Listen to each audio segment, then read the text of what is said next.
Bonjour à tous, bienvenue dans Direct Politique, l'émission de l'internaute.com, ouestfrance.fr et 20minutes.fr pour une 40 minutes en compagnie de notre invité du mardi matin, Thierry Solaire, député du nouveau parti Les Républicains de Boulogne-Billancourt. Bonjour Thierry Bonjour. Solaire, bon, merci d'être avec nous ce matin. Vous êtes aussi monsieur primaire de Bah, je l'UMP, vous en enfin de prie. l'ex-UMP, qui sera en charge d'organiser un petit peu tout ça à la prochaine grosse confrontation du parti. Avec moi sur le plateau pour en discuter, Michel Urvois, éditorialiste politique de Ouest France, et Pierre Bonjour. Coutier, rédacteur en chef adjoint de 20 minutes. Bonjour messieurs, merci d'être là pour co-présenter l'émission. Si vous voulez bien, Thierry Solaire, on va commencer par débriefer un petit peu le congrès de samedi dernier, le congrès fondateur du parti Les Républicains.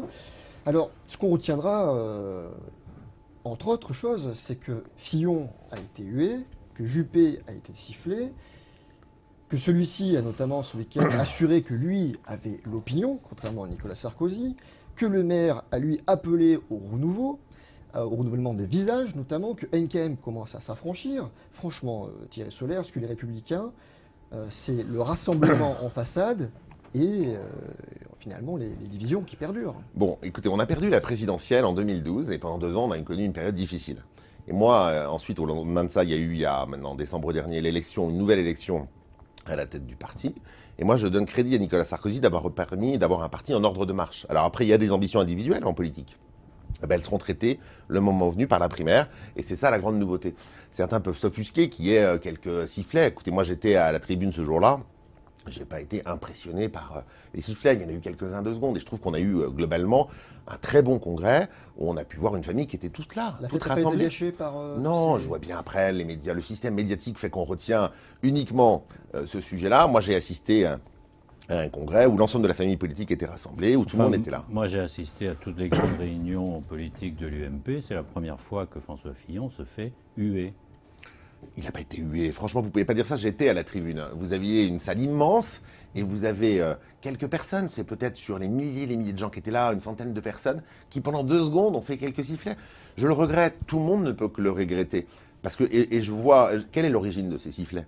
Elle est l'origine parce qu'il y a une compétition pour l'élection présidentielle. Mais il y a toujours eu compétition de leadership dans les familles politiques. Avant, ça se traitait au premier tour devant les électeurs. Vous vous rappelez, comme moi, Chirac-Balladur, vous vous rappelez la violence des propos.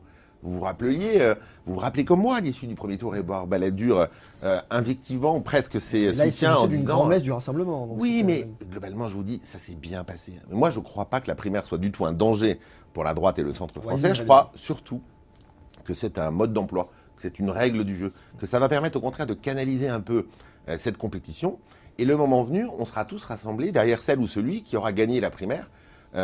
Pourquoi? Pour que notre famille politique gagne, mais plus pour une chose encore plus importante, pour que le pays s'en sorte. On va C'est approfondir ça le le sujet sujet. dans Et il y a- quelques minutes. et Revenons moi, je au voudrais congrès. savoir ce que vous avez pensé de la tonalité. Je ne parle même pas du contenu, de la tonalité du discours de Nicolas Sarkozy. Au sein même de l'UMP, plusieurs, dont Alain Juppé, se sont un peu étonnés des mots employés. Est-ce que vous n'avez pas l'impression qu'on flatte plus la détestation que la réflexion? Moi, je me garderais, chargé de l'organisation de la primaire, de vous donner des bons points ou des mauvais points aux uns et aux autres. Je vous dis juste, moi qui ai soutenu Bruno Le Maire, je donne un réel crédit à Nicolas Sarkozy depuis 6 mois d'avoir un parti en ordre de marche. Et quand je Parce dis ce que ça je compte. dis, je ne parle pas de Bruno Le Maire, d'ailleurs. J'ai bien noté, vous parliez de Nicolas Sarkozy. Après Nicolas Sarkozy, il a été président de la République, il est revenu dans la vie politique par le parti. On a besoin d'un parti en ordre de marche. Après, le moment venu, ce n'est pas le parti qui choisira le candidat. Et c'est ça la grande nouveauté à droite. Tout le monde se focalise à l'occasion de ce congrès sur le changement de nom et sur 3-4 sifflets. Au fond, le vrai changement à droite, c'est quoi? C'est qu'avant, c'était le bureau politique, ou c'était les militants qui entérinaient le choix du candidat. Non, c'est fini. On s'est converti à cette primaire ouverte.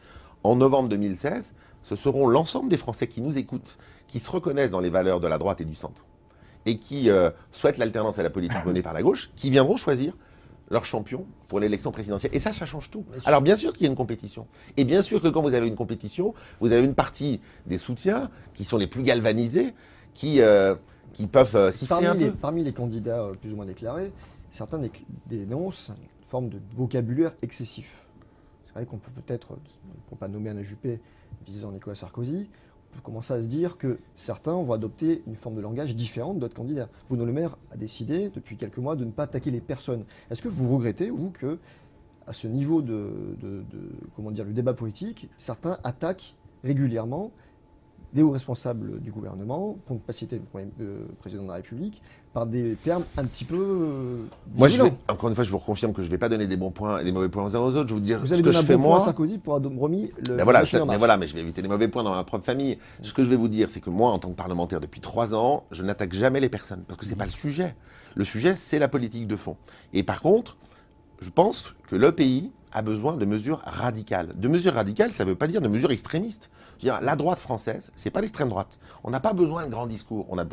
Les Français, ils n'attendent pas des grands discours, ils attendent des résultats concrets. Et pour avoir des résultats concrets, il faut prendre des mesures radicales. Pour parler du changement de nom quand même, et des valeurs qu'il y a derrière, les Républicains, ça implique de représenter la République, et les valeurs des Républicains qui ont été annoncées par Nicolas Sarkozy, c'est le mérite, l'effort, la laïcité, l'autorité, la famille. Et pour moi, la République, c'était plutôt liberté, égalité, fraternité. On en fait quoi de ces valeurs-là? Non mais les valeurs de la République, c'est la liberté, l'égalité, les fraternités. Après, la droite et la gauche... Ça n'a pas été beaucoup rappelé samedi. Mais c'est pas besoin de le rappeler, tout le monde le sait. Après, à droite, on est particulièrement attentif à la liberté. Et à gauche, on est plus peut-être attentif à l'égalité.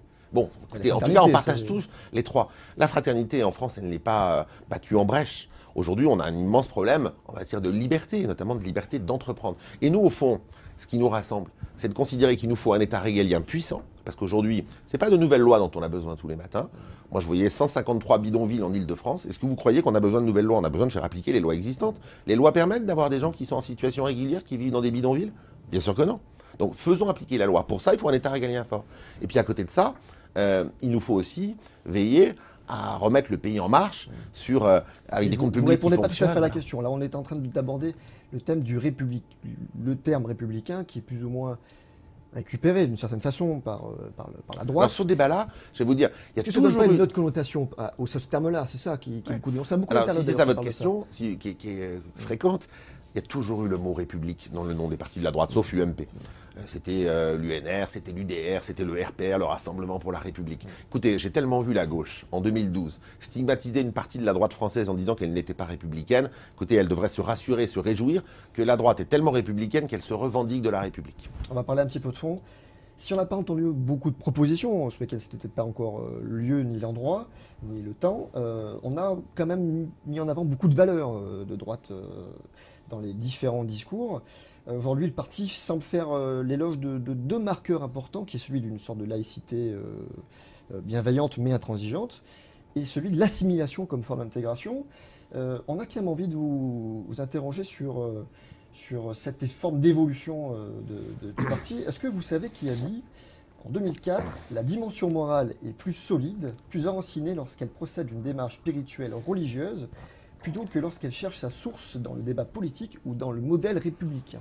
Non, mais vous allez me le dire. C'est Nicolas Sarkozy, en 2004, dans son ouvrage « La République et religion, l'espérance ». Ouais. Parce que là, il n'y a pas une forme de revirement de la part du président des Républicains sur cette question-là, de la laïcité. On parlait de la laïcité positive il y a quelques années, sur l'assimilation, qui est aujourd'hui la forme la plus favorisée, valorisée au sein du parti pour intégrer les étrangers, les arrivants. Qu'est-ce que vous en pensez? Il y a une évolution dans notre pays. La France, elle a une tradition d'intégration des gens qui sont étrangers par l'assimilation, devenir similaire. Mon meilleur ami d'enfance, ses parents sont arrivés de Chine populaire. Il est né français, il s'appelle Jean-Pierre, et il a été élevé avec le mode de fonctionnement français. Il a bien sûr ses origines et son histoire familiale. Et aujourd'hui, vous avez une partie des gens qui sont en France, qui viennent de l'étranger, qui sont moins dans une logique d'assimilation dans la société française. Et donc ça favorise quoi? Ça favorise le communautarisme. Et le communautarisme, ce n'est pas le modèle français, et ce n'est pas ce que nous souhaitons. Deuxième chose, on est dans une situation économique qui est très très difficile. Et on a une mondialisation, avec tous les effets que je ne vais pas vous détailler ici, ça serait trop long, mais vous voyez bien comme moi. Que ce soit les migrants, avec le continent africain qui connaît tous ces mots, avec... Nous, on a deux choses à faire, me semble-t-il. Un, faire qu'en France, il y ait plus de compétitivité et donc plus d'emplois. On ne peut pas vivre collectivement les uns les autres, avec nos différences, avec 8 millions de pauvres, 6 millions de chômeurs et un niveau de pression fiscale tel qu'il est. Si on continue comme ça, on va continuer les uns les autres à se regarder de travers et ça ne pourra pas durer bien longtemps. Deuxièmement, avec la mondialisation et l'aspiration humaine légitime de beaucoup de gens en Afrique, de quitter le continent africain pour venir vers l'Europe, parce que l'Afrique connaît des guerres, parce que l'Afrique connaît d'immenses problèmes, on ne peut pas aujourd'hui intégrer même une partie de tous ces gens qui veulent quitter l'Afrique. Et donc il va falloir, si on veut ne pas le dire ça dans les mots, mais avoir des résultats, se doter d'un État régalien puissant qui fera appliquer la loi. Quand Même on n'a pas ce vocation sont à des- être... Même quand ce sont des réfugiés. Je vois bien le droit d'asile. Oui. Qui est, oui, d'accord, mais le droit d'asile, c'est quoi? C'est de dire que quelqu'un qui est dans son pays d'origine menacé parce qu'il y a des guerres, parce qu'il y a des conflits, eh ben il y a un droit d'asile pour venir ici. Mais quand vous avez le continent africain qui est passé en 1950 de 250 millions d'habitants à 1,4 milliard aujourd'hui et à 2,5 milliards en 2050, c'est-à-dire en un siècle multiplié par 10, et que vous voyez ce continent qui est ravagé, pas partout, mais dans beaucoup de parties, par des guerres et par des conflits, écoutez, c'est compliqué. Je prends un pays, l'Érythrée. L'Érythrée, c'est une des pires dictatures au monde. Bon, ben, sur le principe du droit d'asile, la France devrait accueillir tous les Érythréens qui voudraient venir. Vous voyez bien que ce n'est pas possible. Donc, l'Europe, la France, mais l'Europe surtout, qui n'existe pas suffisamment sur ces grands sujets, qui n'anticipe pas ce qui est en train de se passer. Elle a devant elle une responsabilité historique, me semble-t-il. C'est d'essayer de participer, alors que ce continent africain n'est pas qu'un continent qui est ravagé que par des maux, c'est un continent plein d'espoir. Il y a Avec de la croissance. il y a une croissance absolument formidable. C'est d'ailleurs une des parties du monde où il y a le plus de perspectives dans les décennies qui s'ouvrent. Ben écoutez, à nous d'aider ce continent, alors qu'aujourd'hui ça ne marche pas du tout, à essayer de retrouver une stabilité, à arrêter d'avoir des dictateurs qui oppriment leur peuple et qui détournent l'argent. Vous voyez, c'est tous ces Et sujets-là. puis il y a aussi la question des flux, des gens qui arrivent aussi chez nous. Qu'est-ce qu'on fait? Est-ce que de l'UMP, est-ce que les Républicains, on va finir par y arriver, vont proposer de mettre fin, par exemple, ou de réformer le regroupement familial? Le regroupement familial. Le regroupement familial, c'est une des traditions de tous les pays de l'OCDE ont accepté le regroupement familial. C'est le principe. Il faut C'est réformer, inhumain. il faut C'est limiter. inhumain. C'est inhumain d'accepter que quelqu'un vienne de l'étranger et de refuser qu'il vienne avec sa famille. C'est inhumain.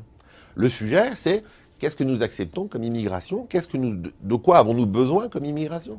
Et on ne peut plus vivre sur les modèles des années 60, parce que le monde a changé, parce que la démographie a changé. Concrètement, Voilà. Et quelles donc mesures on prend? eh ben, concrètement, il faut faire respecter nos frontières. C'est-à-dire que c'est à nous de choisir, et à personne d'autre. C'est au peuple français, à travers la représentation nationale, donc à travers la démocratie, de choisir qui vient sur son sol ou pas. Et on ne vient pas en France, et on ne reste pas en France si on n'a pas vocation à y rester. Et ces mots-là, on les entend depuis des années, et on ne les fait pas appliquer. Donc vous voyez, moi, ce que j'attends de la droite française, en 2017, c'est pas tant qu'elle nous fasse des grands discours.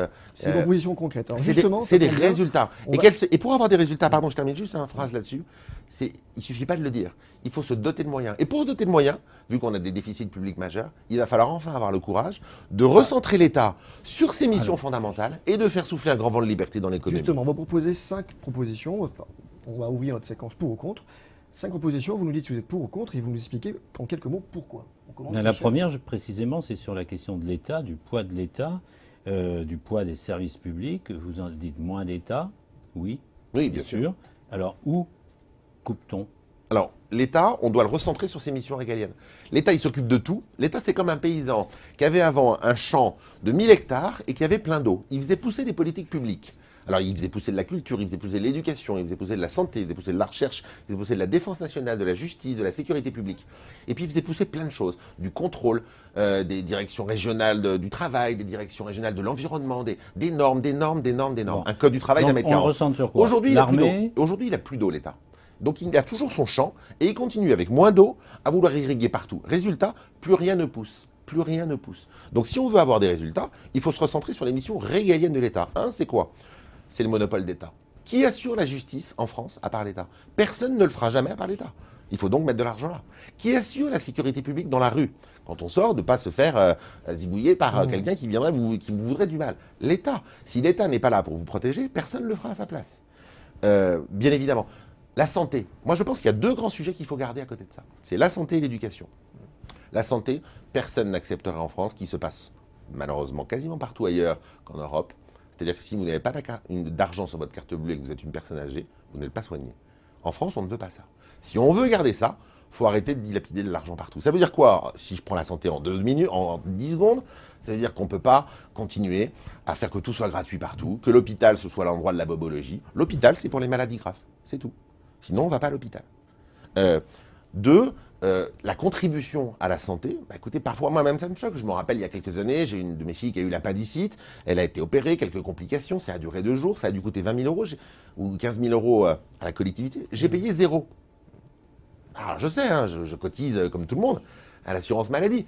Mais vous voyez, Donc ça, il faut le conserver. La santé, l'éducation, Voilà.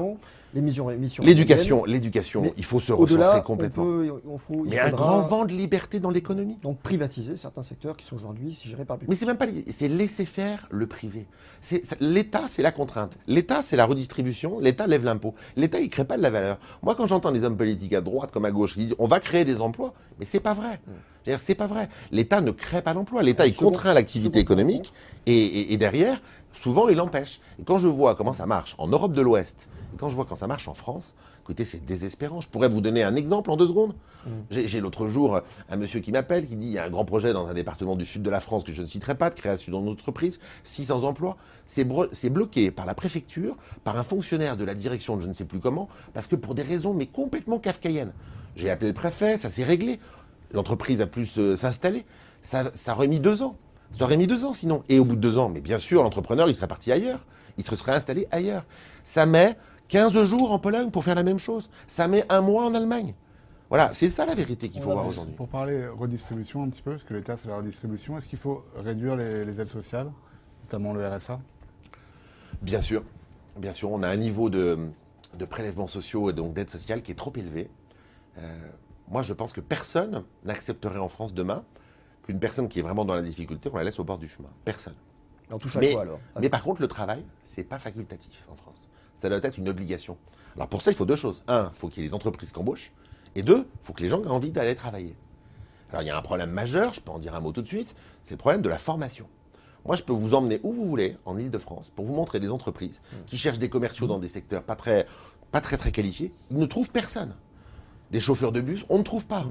Des gens dans le secteur du déchet, on ne trouve pas. Sur la 400 question 000 postes. Et non pourquoi pourvus. Et pourquoi Parce qu'en France, on a fait depuis 68 le choix du 100% d'unitasage au bac. Et à cause de ça, on a 25% de chômage des jeunes. Nos amis les Suisses, c'est pas l'autre bout du monde, c'est pas un autre modèle. Ils ont 70% des jeunes en apprentissage. Résultat, il y a 5% des jeunes qui sont au chômage en Suisse. Ben, vous voyez, ça fait partie Donc, aussi d'une Mais recentration. j'ai l'impression qu'on a. qu'on dit ça depuis 30 ans, non? Mais je vais vous dire, moi j'ai 43 ans. Tout ce qu'on dit depuis 30 ans, globalement, ça n'a pas été fait. Et c'est pour ça qu'on arrive aujourd'hui à un schéma où il y a 8 millions de pauvres et 6 millions de chômeurs.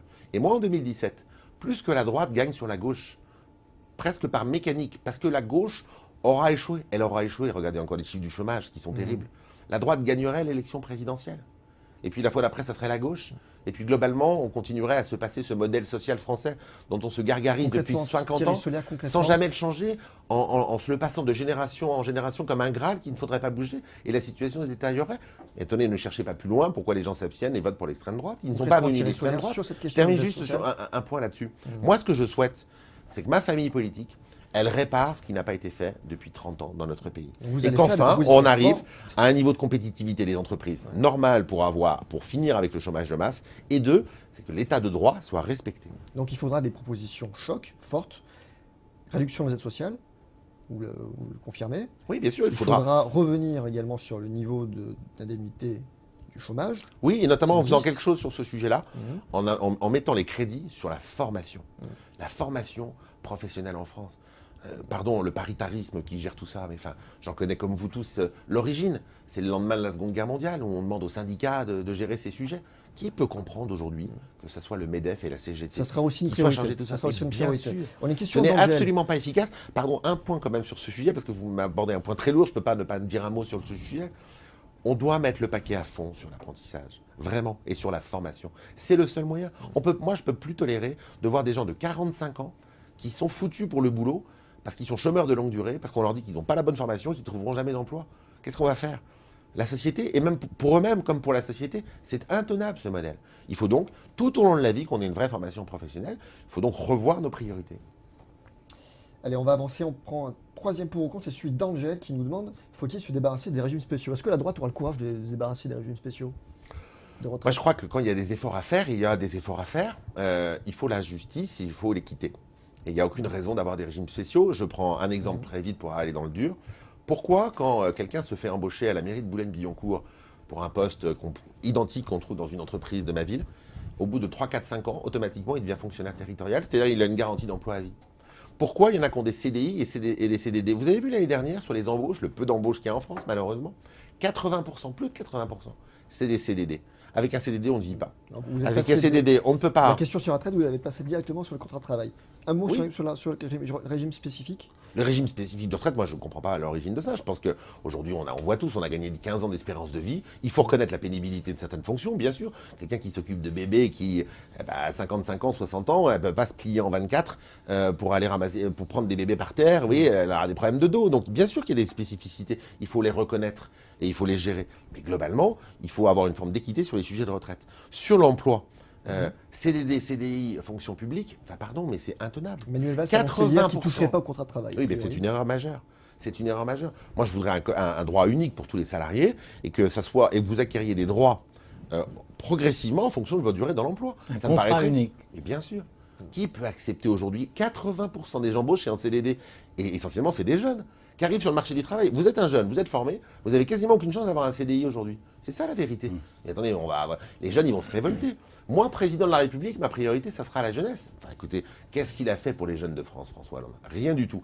Moi, je ne crois pas que ça enlèvera quoi que ce soit à quelqu'un qui est en CDI d'avoir un droit unique du Code du travail. Par contre, ça permettra d'avoir une grande équité. Parce que vous savez, quelqu'un qui est en CDI, pour qu'il garde son emploi et pour qu'il évolue, il faut que sa boîte aille bien. Il faut qu'il lui-même s'épanouisse dans son entreprise, mais il faut que l'entreprise aille bien. Si vous avez un CDI et que l'entreprise dans laquelle vous êtes n'est plus compétitive, eh ben, elle va mourir, mais vous allez perdre votre emploi. Autre levier de la croissance, la fiscalité. Est-ce que vous êtes pour ou contre une réforme fiscale et en quelques mots, laquelle? Bon, d'abord, il y a un niveau de prélèvement obligatoire en France partout qui est hallucinant. Je crois que d'ailleurs, depuis la mise en œuvre du RSA, on est l'un des pays au monde qui prélève le plus. Après, il faut tout regarder dans le détail, parce que souvent aussi, on se fait des schémas. Aux États-Unis, on a une autre culture, c'est beaucoup sur l'immobilier. Vous êtes propriétaire d'un appartement à Los Angeles, vous L'impôt payez sur les chaque année. sociétés est plus élevé aux États-Unis. Exactement, voilà. Mais globalement, il y a un niveau de prélèvement obligatoire qui est trop important. Donc déjà, il faut le diminuer un peu. Pour ça, il faut recentrer l'État et arrêter de dépenser de l'argent partout. Je vous donnerai un seul exemple. Les collectivités locales. Aujourd'hui, vous avez des mairies, des communautés d'agglomération, vous avez la métropole du Grand Paris, quand vous êtes en Île-de-France, vous avez la région Île-de-France, et vous avez les conseils généraux. Vous avez 5 structures, 5 feuilles, dans le millefeuille, pour gérer un territoire. Ici, à Boulogne, vous avez la mairie de Boulogne, la communauté d'agglomération, la métropole du Grand Paris, le département des Hauts-de-Seine, la région Île-de-France. Donc il faut réformer la réforme. Mais bien sûr. Enfin, non, mais c'est pas été une réforme. Moi, quand j'ai été élu il y a 10 ans, il y avait 3 feuilles. Maintenant, il y en a 5. C'est ça la simplification. On va passer à un autre chapitre, si vous voulez bien, celui des primaires, qui va s'organiser en fin d'année prochaine. Avec une première question, Michel, si tu veux bien, sur les positionnements des différents candidats. On a vu samedi, lors de la création des Républicains, des positions différentes à droite sur un certain nombre de sujets, l'Europe, l'immigration. On sait aussi que sur le mariage homosexuel, enfin les sujets sociétaux, il y a beaucoup de différences. Est-ce qu'il y aura un socle de propositions communes de tous les candidats à la primaire?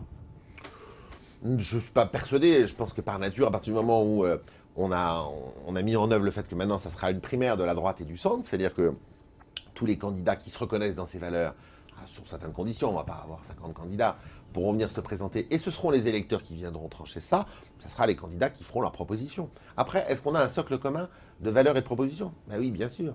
On est dans la même famille politique, on siège ensemble dans les mêmes groupes parlementaires. Alors après, vous avez des différences. Vous avez ceux qui voudront abroger la loi Taubira, si vous prenez cet exemple, et ceux qui ne le souhaiteront pas. Vous avez, pardon, je ne crois pas que ce soit la loi Taubira qui soit le sujet essentiel des Français en 2017.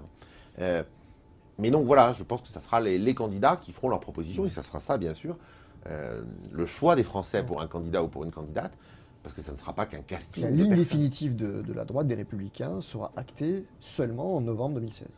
Bien sûr. Les Français choisiront l'homme ou la femme providentielle, qu'on oppose souvent à cette logique de primaire, à l'occasion de la primaire. Même, un petit peu. C'est non, la rencontre du peuple et du candidat. Mais ça sera ça, l'homme providentiel, il sortira de la primaire.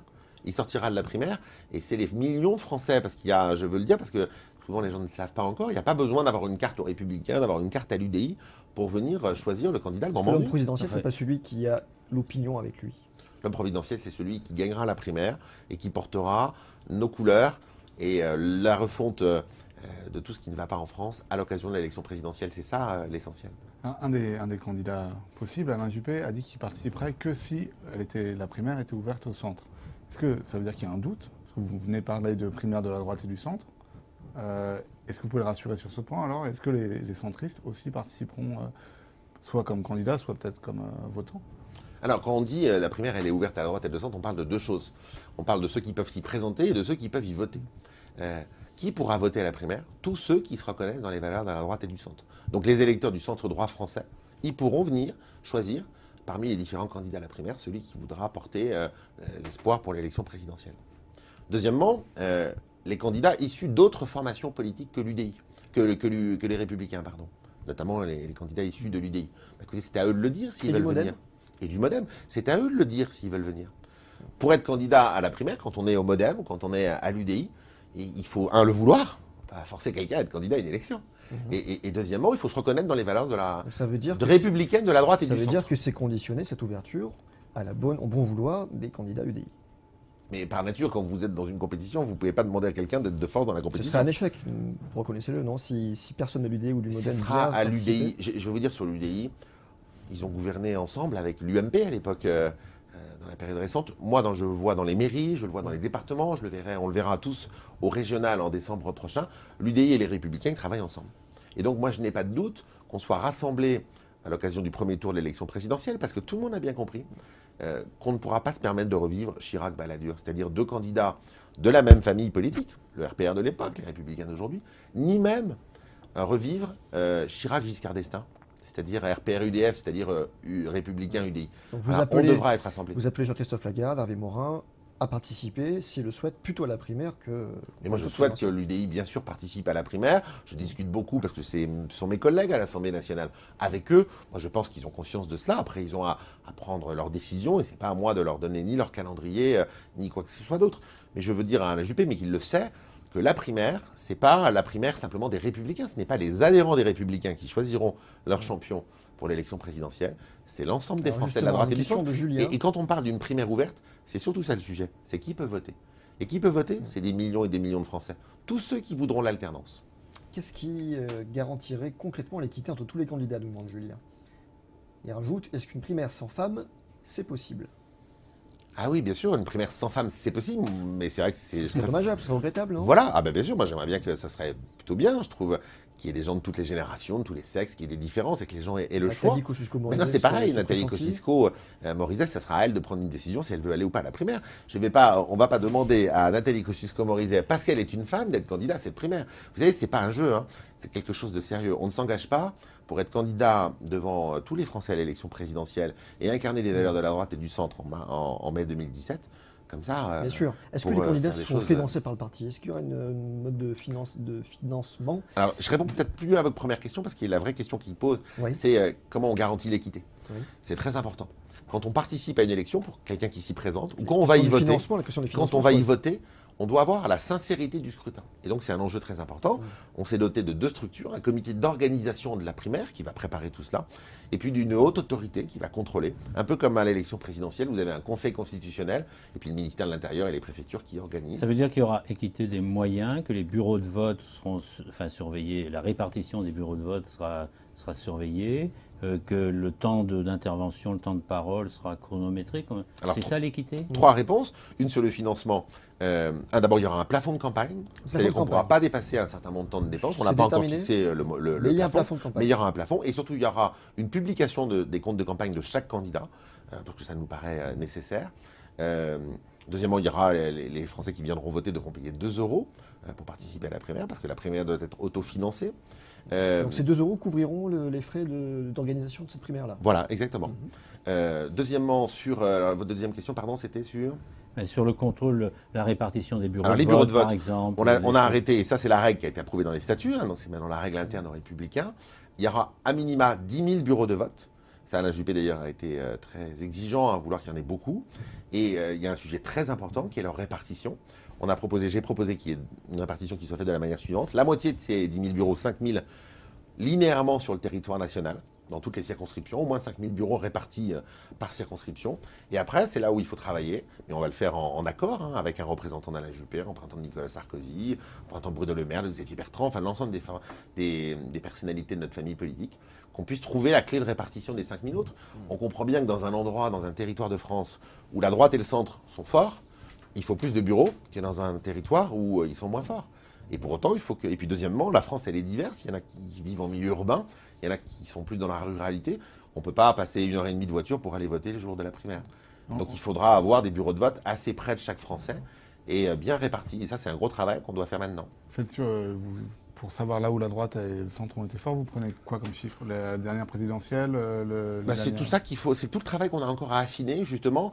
Vous savez, j'entendais quelqu'un qui dit 2015, c'est pas l'année de la primaire. Oui, c'est vrai. 2015, c'est les régionales, c'est l'opposition à l'Assemblée nationale, la plus constructive possible. La primaire, elle aura lieu en novembre 2016. Et bien sûr, on voit bien que chaque candidat s'y prépare déjà et qu'on en parle. Mais nous, dans cette période de l'année 2015, ce qu'on a à faire, c'est ça. C'est affiner maintenant les règles fondamentales qui ont déjà été actées pour permettre, le moment venu, d'avoir une belle primaire bien transparente, bien Le poids claire. électoral d'un Bayrou, par exemple, en 2012, ou l'élection suivante, n'est pas les mêmes dans les fédérations. Qu'est-ce qu'on va choisir comme date C'est justement la question à répondre. Il faut, à mon avis, prendre plusieurs. Faut pas non plus faire trop compliqué. Vous voyez bien qu'il y a deux grands sujets. Que les Français ne perdent pas trop de temps, parce que sinon ils n'iront pas voter en milieu rural à avoir des bureaux de vote à 70 km de chez eux. question de la distance. La question de la distance. Voilà, simplicité d'accès. Et deuxièmement, mettre plus de bureaux à Boulogne-Billancourt dans ma ville où la droite fait 70% des voix qu'à Nanterre, où c'est plutôt la gauche qui fait 70% des voix. Voilà. Quelque chose me frappe dans le paysage politique en ce moment. Nicolas Sarkozy à droite et François Hollande à gauche sont ceux qui suscitent le plus grand rejet. Pourquoi?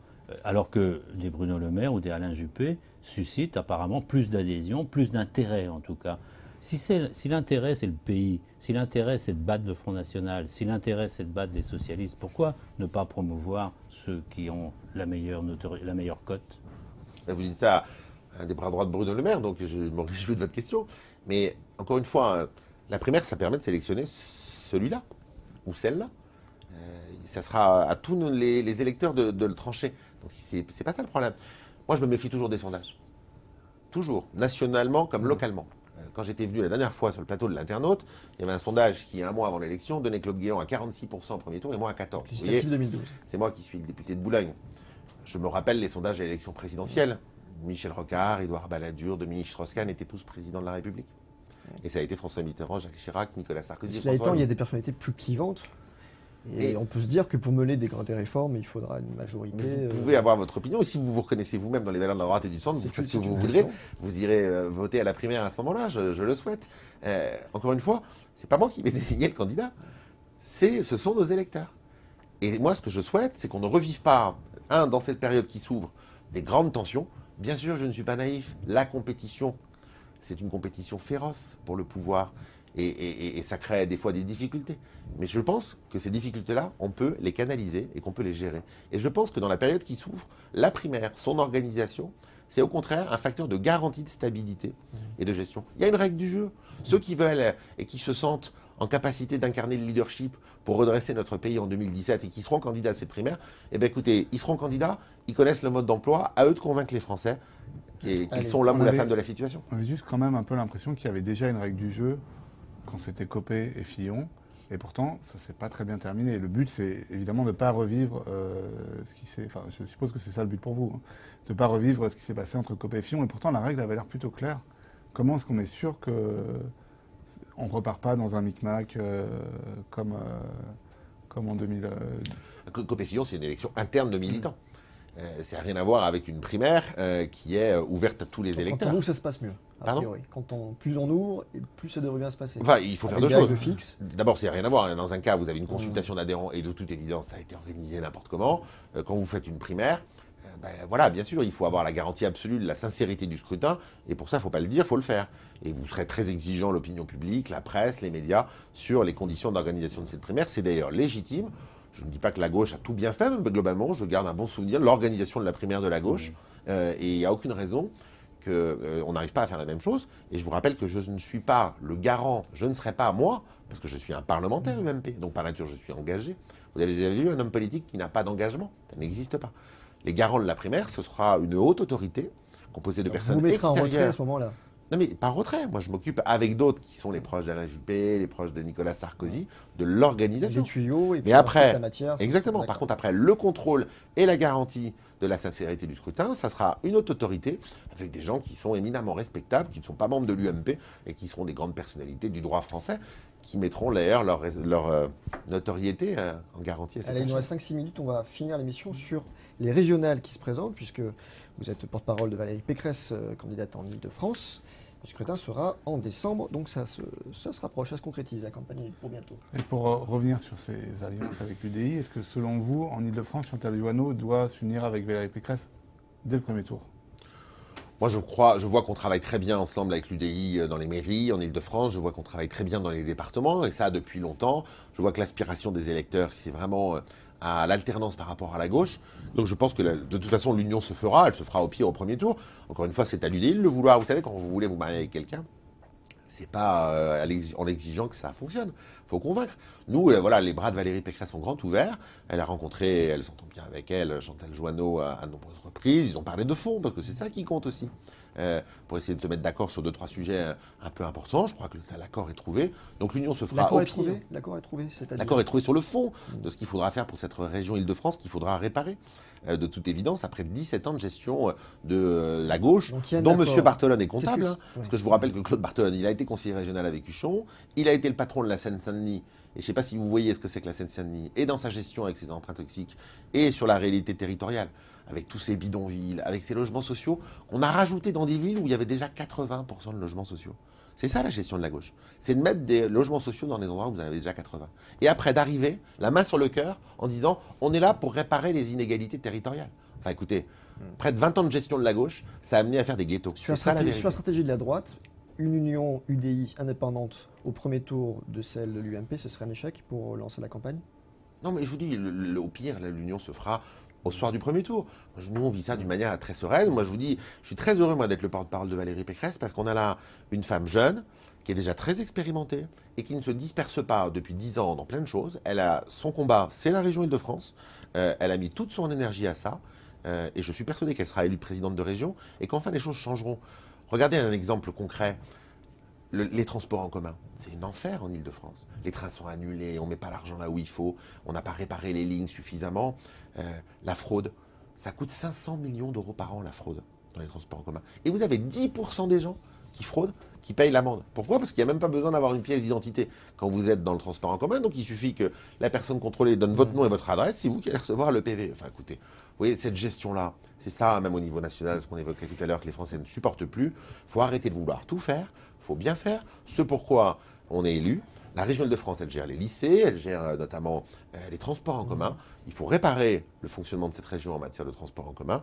Et il faut que nos lycées soient à la hauteur, et notamment en matière de sécurité, parce qu'il y a quand même beaucoup de problèmes. Claude Barthelone, vous l'avez dit, est le candidat de la gauche. Il est aussi président de l'Assemblée nationale. Or, on le voit faire campagne en restant président. Il rencontre le préfet, il va à la RATP, etc. Qu'est-ce que vous lui dites? De démissionner avant d'être en campagne? De démissionner après s'il est élu? Qu'est-ce que vous lui dites? D'abord, on voit bien qu'il refuse de démissionner avant, parce qu'il a peur, et je pense qu'il a raison, de ne pas être élu président de la région. Et donc, il se dit qu'il pourrait peut-être rester président de l'Assemblée nationale quand il sera battu, ce qu'il essaiera, j'imagine, de faire. Moi, je pense que le poste de président de l'Assemblée, c'est pas un poste comme les autres. C'est quelqu'un qui est... bien sûr qu'il est de gauche, la majorité est de gauche, mais il est là pour garantir l'équilibre, le fonctionnement de cette institution. Et c'est très difficile d'être candidat dans une élection aussi importante que la présidence de la région Île-de-France, qui est située sur le territoire, en plus où est l'Assemblée nationale, au même moment. Ça crée une suspicion de conflit d'intérêts. Claude Barthelone, il est comptable politiquement de 3 bilans. Celui de la gestion de la gauche depuis 17 ans en Île-de-France, parce qu'il y a participé. Il est comptable de son propre bilan en Seine-Saint-Denis. Et je suis certain que les Franciliens ne voudront pas que la gestion de l'Île-de-France à l'avenir, ça soit la gestion de la Seine-Saint-Denis sous Claude Barthelone. Conflit d'intérêts, vous dites. Et puis il est comptable de la gestion de la gauche depuis 3 ans maintenant, parce qu'en tant que président de l'Assemblée, il est un des principaux partenaires de François Hollande. C'est le candidat de François Hollande qui lui a demandé de se présenter là. Je crois que ces 3 qualités-là ne font pas de lui le candidat qui pourra redresser cette région. Allez, on finit avec une toute dernière question. Oui, c'est une question d'actualité, puisqu'en ce moment, c'est pas beaucoup de choses, mais c'est pas surtout Roland-Garros. Il y a un projet d'extension du site de Roland-Garros qui implique de détruire une partie des serres d'Auteuil. Qu'est-ce qu'en pense le député de Boulogne, qui est quand même assez près de ces problématiques? Bon, d'abord, c'est un dossier qui n'est malheureusement pas géré par la mairie de Boulogne. C'est un dossier parisien. Et donc, vous savez, la ville de Paris, elle nous demande rarement notre avis quand il s'agit de savoir ce qui va se passer au Parc des Princes, à Roland-Garros. Moi, je suis attaché à Roland-Garros, Port d'Auteuil.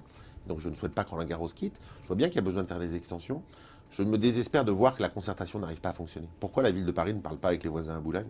Pourquoi on ne fait pas ça d'une manière plus apaisée, plus transparente? Vous regrettez ça, le manque de Mais cooptation? bien sûr, au-delà de la gauche et de la droite. Coordination. Franchement, mais regardez, est-ce que majoritairement les Parisiens et les habitants de Boulogne sont heureux et fiers d'avoir Roland-Garros porte d'Auteuil? Oui, c'est certain.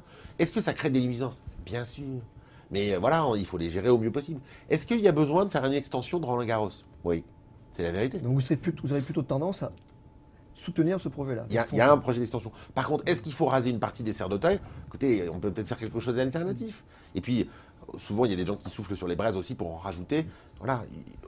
Moins on concerte, plus on crée des caricatures et plus on bloque les projets. C'est ça qui est dommage. Très bien, ce sera le mot de la fin, Thierry Sollière. Merci à vous d'avoir été avec nous ce matin dans Direct Politique. On se retrouve la semaine prochaine, chers amis, comme d'habitude. Même heure, même endroit. D'ici là, restez connectés.